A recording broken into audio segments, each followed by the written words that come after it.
ಎಲ್ಲರಿಗೂ ನಮಸ್ಕಾರ. ನಾನು ನರೇಂದ್ರ ಎಸ್ ಗಂಗೊಳ್ಳಿ ಮಾತಾಡ್ತಾ ಇದ್ದೀನಿ. ಚೋರಿಕಿಯಾರೆ ಸಂಚಿಕೆ 74ಕ್ಕೆ ಸ್ವಾಗತ. ಸುದ್ದಿ ಕದ್ದದ್ದೇ ಆದರೆ ಸತ್ಯದ್ದೇ. ಸ್ನೇಹಿತರೆ, ದೇಶದ 80ನೇ ಸ್ವಾತಂತ್ರ್ಯ ದಿನಾಚರಣೆಯ ಸಂಭ್ರಮದಲ್ಲಿ ನಾವಿದ್ದೇವೆ.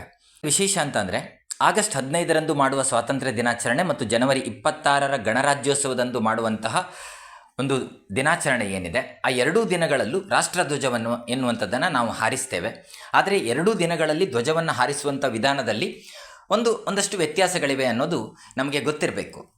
ಯಾಕೆಂದರೆ ಪ್ರಧಾನಮಂತ್ರಿ ಅವರು ಆಗಸ್ಟ್ 15ರಂದು ಧ್ವಜವನ್ನು ಹಾರಿಸಿದರೆ ಜನವರಿ 26ನೇ ತಾರೀಕಂದು ರಾಷ್ಟ್ರಪತಿಗಳು ರಾಷ್ಟ್ರಧ್ವಜವನ್ನು ಅನಾವರಣಗೊಳಿಸ್ತಾರೆ.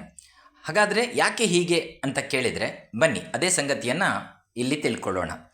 ಮೊದಲ ವ್ಯತ್ಯಾಸವನ್ನು ಗುರುತಿಸುವುದಾದರೆ, ಧ್ವಜ ಹಾರಿಸುವ ವಿಧಾನದಲ್ಲಿಯೇ ವ್ಯತ್ಯಾಸ ಇದೆ.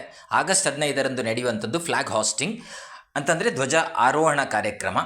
ಅಂತಂದರೆ ಸ್ವಾತಂತ್ರ್ಯ ದಿನದಂದು ಧ್ವಜವನ್ನು ಧ್ವಜಸ್ತಂಭದ ಕೆಳಭಾಗದಿಂದ ಮೇಲಕ್ಕೆ ಏರಿಸಿ ಹಾರಿಸಲಾಗ್ತದೆ.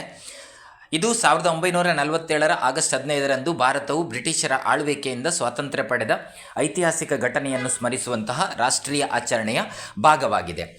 ಜನವರಿ 26ರಂದು ಮಾಡುವಂಥದ್ದು ಫ್ಲ್ಯಾಗ್ ಅನ್ಫರ್ಲಿಂಗ್ ಅಂತ, ಅಂದರೆ ಧ್ವಜವನ್ನು ಅನಾವರಣಗೊಳಿಸುವಂಥದ್ದು ಅಂತ ಅರ್ಥ. ಗಣರಾಜ್ಯೋತ್ಸವದಂದು ರಾಷ್ಟ್ರಧ್ವಜವನ್ನು ಧ್ವಜಸ್ತಂಭದ ಮೇಲ್ಭಾಗದಲ್ಲಿ ಕಟ್ಟಲಾಗಿರ್ತದೆ. ಸಮಾರಂಭದ ಸಂದರ್ಭದಲ್ಲಿ ಅದನ್ನು ಅಲ್ಲಿಯೇ ಅನಾವರಣಗೊಳಿಸಲಾಗ್ತಾ ಇದೆ. ನಿಮಗೆ ಗೊತ್ತಿರಲಿ, ಆಗಸ್ಟ್ 15ರಂದು ಕೆಳಗಿನಿಂದ ಮೇಲಕ್ಕೆ ಧ್ವಜವನ್ನು ಏರಿಸಿ ಆರೋಹಣ ಮಾಡಿ ಅಲ್ಲಿ ಧ್ವಜವನ್ನು ಅನಾವರಣಗೊಳಿಸಿದರೆ, ಇಲ್ಲಿ ಮೇಲ್ಭಾಗದಲ್ಲಿ ಕಟ್ಟಿರುವಂಥ ಫ್ಲ್ಯಾಗನ್ನೇ ಅನಾವರಣಗೊಳಿಸಲಾಗ್ತದೆ. ಇನ್ನೊಂದು ವ್ಯತ್ಯಾಸ ಅಂತಂದರೆ, ಈಗಾಗಲೇ ಹೇಳಿದ್ದೀನಿ, ಆಗಸ್ಟ್ 15ನೇ ತಾರೀಕಿನಂದು ನವದೆಹಲಿಯ ಐತಿಹಾಸಿಕ ಕೆಂಪುಕೋಟೆಯಲ್ಲಿ ಪ್ರಧಾನಮಂತ್ರಿಗಳು ರಾಷ್ಟ್ರಧ್ವಜಾರೋಹಣ ನೆರವೇರಿಸಿ ದೇಶವನ್ನು ಉದ್ದೇಶಿಸಿ ಭಾಷಣವನ್ನು ಮಾಡ್ತಾರೆ. ಯಾಕೆಂದರೆ ಪ್ರಧಾನಮಂತ್ರಿ ಕೇಂದ್ರ ಸರ್ಕಾರದ ಕಾರ್ಯಾಂಗದ ನೇತೃತ್ವವನ್ನು ವಹಿಸಿರ್ತಾರೆ ಮತ್ತು ಸ್ವಾತಂತ್ರ್ಯ ದಿನಾಚರಣೆ ಸಂದರ್ಭದಲ್ಲಿ ದೇಶದ ಜನತೆಯನ್ನು ಉದ್ದೇಶಿಸಿ ಮಾತನಾಡುವಂಥ ರಾಷ್ಟ್ರೀಯ ಸಂಪ್ರದಾಯ ರೂಪುಗೊಂಡ ಹಿನ್ನೆಲೆ.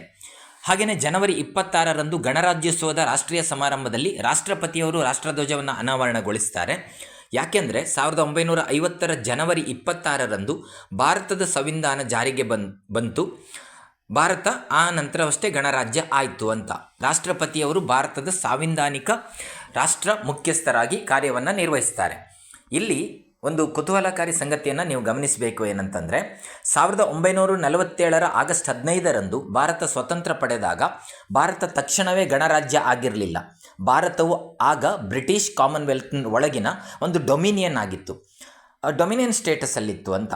ನಂತರ ಸಂವಿಧಾನ ಜಾರಿಗೆ ಬಂದ ಮೇಲೆ 1950ರ ಜನವರಿ 26ರಂದು ಭಾರತ ಗಣರಾಜ್ಯವಾಯಿತು. ಆದ್ದರಿಂದ ಆಗಸ್ಟ್ 15 ಅನ್ನುವಂಥದ್ದು ಭಾರತ ಸ್ವಾತಂತ್ರ್ಯ ಪಡೆದ ದಿನ.